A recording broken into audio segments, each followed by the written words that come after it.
Bismillah, alhamdulillah, wassalatu wassalamu ala rasulillah. Patepang deui dinten ieu dinten Jumaah, insya Allah Jumaah barokah dina kaping 30 Januari 2026. Masih dina surat Maryam ayat ke-88. A'udzubillahi minasyaitonirrajim. Bismillahirrahmanirrahim.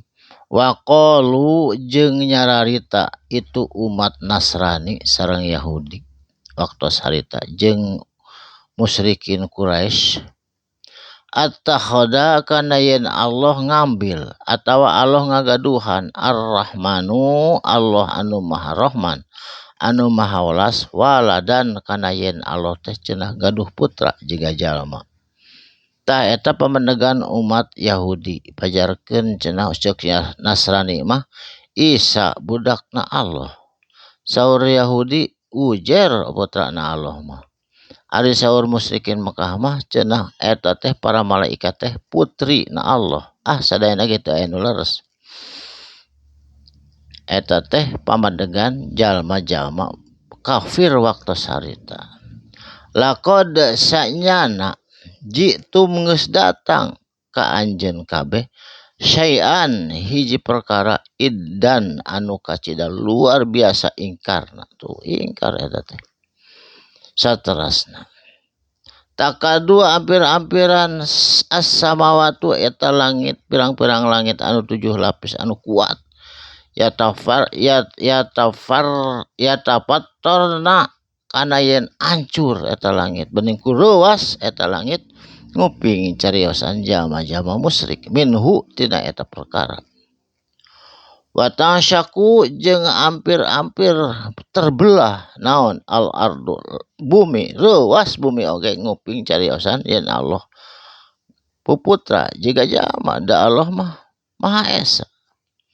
Wa takhiru jeung tersungkur naon jibalu pirang-pirang gunung hadan bari ampir-ampiran runtuh bening ku sami reuas nguping cariosan jama-jama kafir.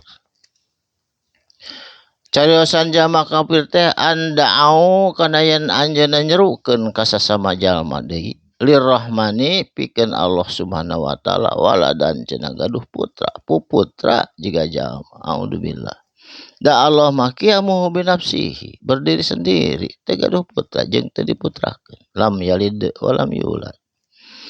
Saterasna wa ma yang bagi jeung teu bukti atawa teu patut teu pantes mustahil lirrahmani pikeun Allah Subhanahu wa taala anu maha rahman ayat takhida kana yen ngagaduhan waladan puputra jiga jalma.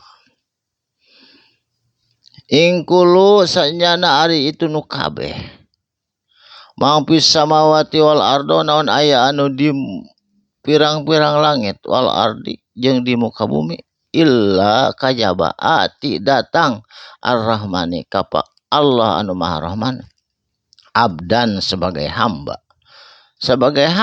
anu ibadahna ka Allah tah aya anu sebagai walad atau sebagai budak sadayana ge abdan hamba Allah anu daif hamba Allah anu memerlukan Allah hamba Allah anu nyuhunkeun rezeki nuhunkeun sagala oge as-samad ka Gusti Allah. Saterasna laqad ahsahum sanyana Allah entos dihitung menghitung atau Allah maha uningahum kana kaprayogiana itu jama-jama. Wa'adan jeung Allah tos ngetang hum ka itu jama-jama keperluan dirina adan kalawan perhitungan anu sabener-benerna. Jadi urang teh tos dietang keperluanna teh ku Allah. Teu aya nu kakirangan, anu kakirangan mah teu bersyukur we. Sadayana oge pame dietang-etang mah Allah tos nyukupi kana keperluan manusia jeung makhluk-makhluk anu sanesna.